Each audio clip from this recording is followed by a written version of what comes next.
c'était vraiment top. Un petit mot sur le président de la fédération, la légende des Lions Indomptables, qui est Samuel Eto'o. On parle de conflit entre vous deux. C'est quoi le réel? C'est quoi la vérité? Qu'est-ce qu'il en est? Qu'est-ce que tu peux nous raconter? Honnêtement, il y a beaucoup de choses qui se sont passées. Vous savez, le problème chez moi, ou le problème avec moi, c'est parce que je parle pas. Et quand tu arrives à un certain niveau, il faut qu'on parle de toi. Donc, si tu ne me parles pas, on parle à ta place. Et il y a beaucoup de choses qui sont dites, qui ont été dites. Il y a eu beaucoup de manipulations, de désinformations et tout. Mais aujourd'hui, c'est derrière moi.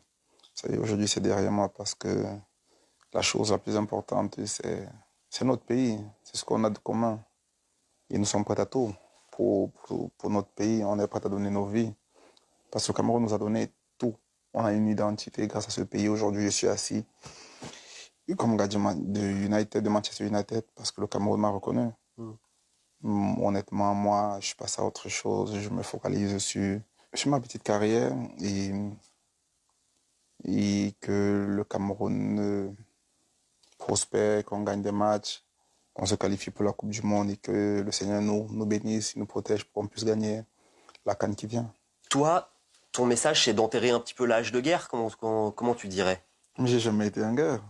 Pourquoi je devrais enterrer l'âge si il n'y a jamais eu de guerre? Moi, la chose la plus importante, c'est de gérer ma petite carrière, de me focaliser sur Manchester United et me concentrer pour mon pays. On a des échéances à venir qui sont décisives, qui sont importantes pour nous, telles que le mondial. On a une qualification à jouer. On a la Coupe d'Afrique au Maroc qui est notre priorité. Il faudra la gagner. On va tout donner pour représenter le pays. On ira pas là-bas faire du shopping. On ira là-bas avec une très bonne équipe. Aujourd'hui, l'équipe se porte bien. Ça vit bien, ça gagne. Je suis très content des résultats. 8 matchs sans défaite. C'est quelque chose de top pour nous. On gagne en confiance et c'est quelque chose qui va nous pousser à travailler dur parce que c'est une motivation extra. Et nous sommes conscients du challenge à relever.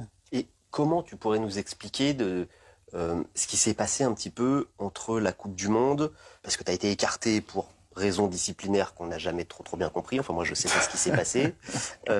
Puis tu as pris ta retraite. Ouais. Puis tu es revenu 9 mois après. Qu'est-ce qui s'est passé pendant cette période un peu folle? Beaucoup de choses se sont passées. Vous savez, beaucoup de choses se sont passées. Il y a eu beaucoup de non-dits. Et comme je dis toujours, quand tu arrives à un certain niveau, c'est le prix à payer. Et le problème, avec moi, c'est que je ne parle pas. Et quand tu ne parles pas, il faut qu'on parle pour toi. Parce qu'on doit parler de toi. Et il y a eu beaucoup de choses qui ont été dites. Il y a eu beaucoup de manipulations, beaucoup de désinformations. Mais aujourd'hui, c'est derrière nous. Tu préfères pas trop y revenir sur les... Et non, parce que c'est l'image de mon pays qui est entachée. Et le pays, pour moi... C'est le plus important. C'est le plus important. C'est ce qu'on a de commun. Vous savez, il n'y a rien de plus grand que notre pays. Et on va tous passer. Le pays va rester. Le pays est infini. Donc, à la fin de la journée, il ne faut pas ternir l'image de notre pays. Il y a une CAN incroyable à jouer